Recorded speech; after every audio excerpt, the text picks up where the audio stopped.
Stéphane Bern. La revue de presse d'Europe 1, Olivier Delagarde. Ce matin, petit éloge de l'art oratoire. Arrêtez vos carabistouilles, Dimitri, ce sont des billevesées, c'est même de la poudre de perlimpinpin, et si j'ajoute que les non-vaccinés, on va les emmerder, vous aurez sans doute reconnu des expressions prises dans les discours d'Emmanuel Macron. Alors que le secrétaire perpétuel de l'Académie française va remettre solennellement aujourd'hui la 9e édition du dictionnaire de l'Académie au président de la République, 89 ans après la 8e, Marcelo Espreit du Parisien s'est intéressé au discours d'Emmanuel Macron.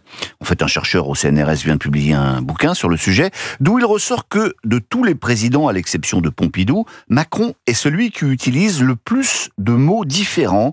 Dans ses prises de parole, il puise aussi bien dans des registres savants, parfois ampoulés, que technocratiques, voire argotiques. Son expression illustre sa structuration mentale.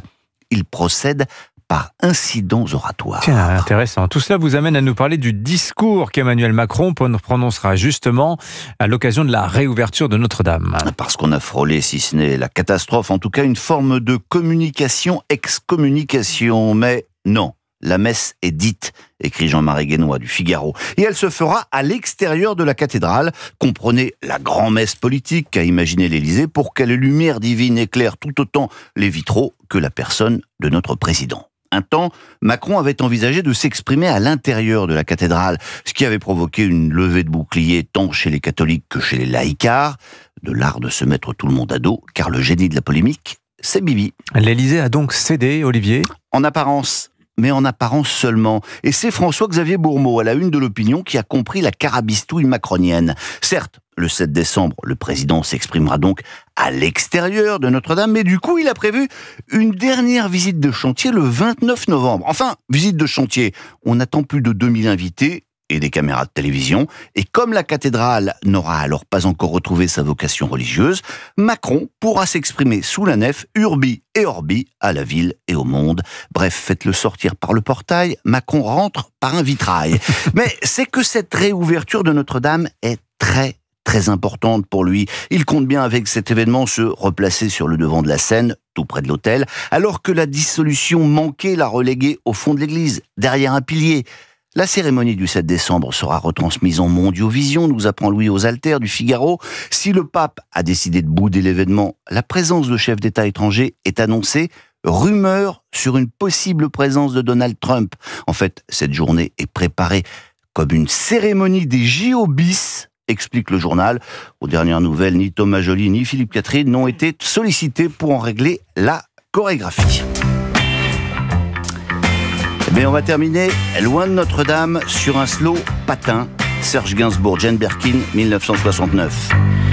Je t'aime. Alors, pourquoi écoutons-nous cela, me direz-vous ? Vous avez l'esprit coquin ce matin. Parce que la sexualité des voilà. Français, ma chère Anissa, se libère. C'est ce qu'on apprend dans le Parisien aujourd'hui en France. C'est une grande étude de l'INSERM qui le dit. 5 ans de travail, 30 000 personnes interrogées et pas mal de secrets d'alcôve dévoilés. 2 enseignements majeurs et disciple à 1 heure de grande écoute. L'âge du premier rapport sexuel d'abord. Il est de plus en plus tardif, désormais autour de 18 ans, un peu moins pour les garçons, un peu plus pour les filles. Mais le plus marquant, c'est l'accroissement spectaculaire du nombre de partenaires sexuels dans une vie. En 30 ans, on est passé chez les femmes de 3,4 à 7,9 amoureux, chez les hommes de 11,2 à 16,4, alors voilà pour les données, mais reste évidemment une énigme. Comment expliquer cette différence entre les chiffres des hommes et ceux des femmes ? Parce que normalement, si on accepte l'homosexualité, ils devraient être à peu près identiques. Eh bien, la sociologue qui a piloté l'étude a l'explication. La définition d'un partenaire sexuel n'est pas la même pour les messieurs et pour les dames. Les hommes, écoutez bien, les hommes comptent toutes leurs conquêtes. Alors que les femmes, M'étonne pas. ne dénombrent, elles, que les partenaires qui ont vraiment compté. Eh oui. J'ai donc fait le calcul, messieurs, et c'est du brutal. Dans plus de la moitié des cas, nos galipettes n'ont provoqué aucun effet chez ces dames.